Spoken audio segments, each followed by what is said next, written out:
NA playoffs for Masters Reykjavik have finished up, and we have our two representatives, the Guard and OpTic, booked and busy to represent us. Despite NA playoffs finishing, we have some interesting developments to discuss, so buckle up, baby.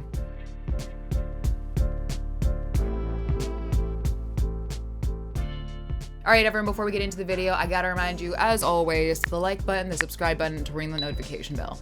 If you don't, I can't tell you about the newest hat I just ordered to cover up my weird hairline that dance gives you. So get ready.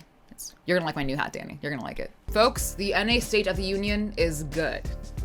That is a political joke. I have a degree in political science, just please let me use it once. Anyways, dumb jokes aside, NA is looking pretty damn good. And I know I'm not the only one who feels this way. NA looked clean, and I think most importantly, smart. Not only do we have the firepower, after this weekend, it is clear we have the brain power. But for those of you who are unable to tune in, I can give you the spark notes of what happened the past 2 weekends so you can impress everyone in your Discord VC, because God knows your IRLs don't know or don't care. Maybe that's just me. Anyways, after weeks of games, it finally happened. The Guard won NA Stage 1 after a grueling best of 5 and a teeny tiny lower bracket run in playoffs.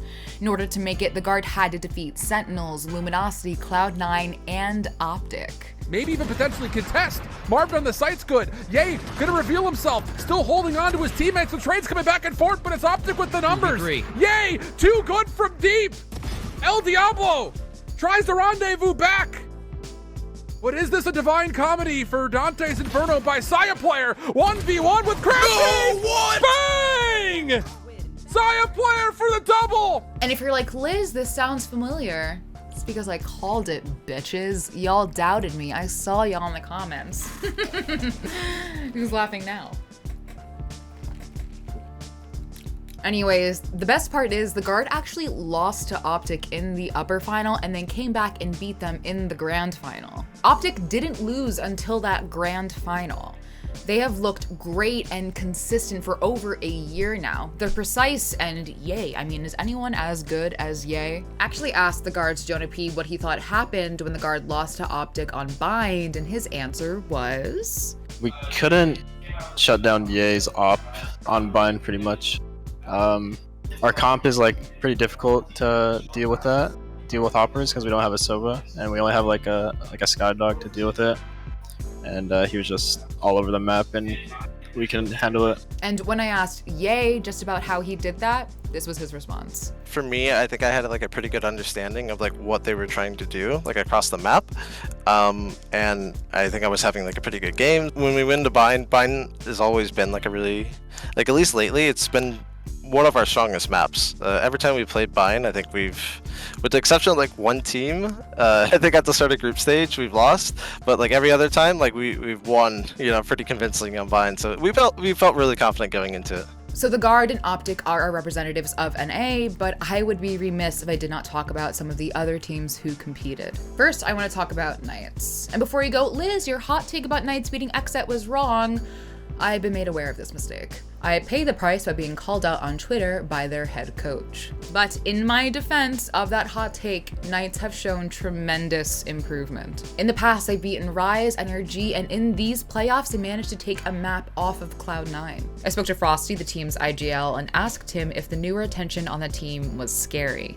That was kind of one of our advantages coming into like other tournaments and VCT. People didn't expect us, and then we just come out swinging, peeking them, out trading them, out aiming them, and like every aspect of the game. It'll definitely be harder with more people watching our VODs, paying attention to us, but it's not going to stop us. We also need to talk about Xset because Xset looked good. They were just shy of qualifying for Iceland, but they looked strong. I was able to talk to a few of the Xset players. I wanted to highlight a few things. One, Zekken talked about Xset's continued improvement, adding no pressure to them, even if other teams are becoming more aware of them. I don't think it really adds much pressure because like, I think just for the majority of like top 12-ish teams in North America, like you usually know their kind of play style, or you can see their VODs and know what they're gonna do.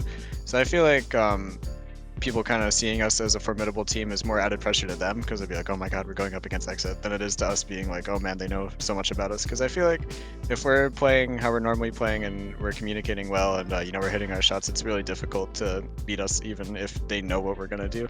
2, BCJ talked about the importance of setting up your teammates for success. When I first joined on this team, I used to be the guy that people make plays for, like, oh, let's get Brennan in a spot this round, whatever. And having, bringing on Matt, bringing on Zekin, for example, 2 players that we kind of like to do those things around, build those plays around them in a way. So we've had to set them up. I've had to learn, okay, what can I do to make them play better, feel better, whatever it may be, communication-wise, gameplay-wise, whatever. Version 1 also played incredibly well. Something that really stood out to me with the team was their desire to improve and always do better. I talked to Penny after a win, and he wasn't satisfied with their performance. We didn't really play our best, but that's kind of how we should have played in the first game against LG. If you look at the last series compared to when we played Sentinels versus this one, we obviously made more mistakes this one. Maybe that's because they had more stuff on us, I guess, now, because we played them, but yeah, we didn't play as good as we played against them last time. Later when I spoke to Effie's, he said that their loss to LG on Fracture made them go back to the drawing board. We actually, we knew against LG, we lost to ourselves on the CT side of Fracture, so a lot of prep work we did before this game was actually focused on CT side Fracture. Also, we have to talk about the Neon picks we saw from both Knights and Optic. I talked to Optic's Yay about that pick, who gave me a little bit of insight. We saw Gambit and we saw a few other teams trying out that Neon, and we kind of saw the ideas they were going for. And Victor already has experience on Neon because obviously, with the whole Haven thing, and our split last time was a little bit rough. So it was kind of like a last second change of hey, let's give this a try because we've had success with Neon in the past. This team's running Neon. We see a lot of opportunity. Why not give it a try? Also, huge shout out to LG for proving everyone wrong and ruining all of our brackets. I'm very excited to see what they'll do in the future. I talked to so many players over these 2 weekends, and I wish I could include all of our conversations, but let me just say this. The reason why I say the state of NA is good is because of these conversations I've had. The hunger these players have, the desire to be better and win. I came into these playoffs a huge skeptic of the region I'm supposed to cheer for, and I have left now convinced NA will win Iceland. Furthermore, I am so glad that teams that deserve our attention are finally being given our due diligence. Teams like LG, Knights, our attention aren't just on one team of the region, but all the other teams that exist in NA, and I think that is swell. What we have seen with this stage is that time, dedication, and belief in a team can go a long way, not just switching things up the minute things don't work out. Yes, there is subtext to that, but I'll let y'all figure that out. Masters Reykjavik starts April 10th, really not that far away, and I am pretty damn excited to see the best of the best battle it out on the international stage. When I was interviewing Yay, I always just like to ask players moving forward, what are mistakes that you don't want to make, is there you want to work on post plans or something like that. And Yay, without missing a beat, told me that his first game he did arm day, and he told me because of him doing a really intense arm day, he kept whiffing his shots. And I asked him the second time, I was like, oh, was it what day was it, arm day today? He's like, no, it's actually cardio today. Zoom, zoom, zoom. Who's editing this? Colten! Yeah.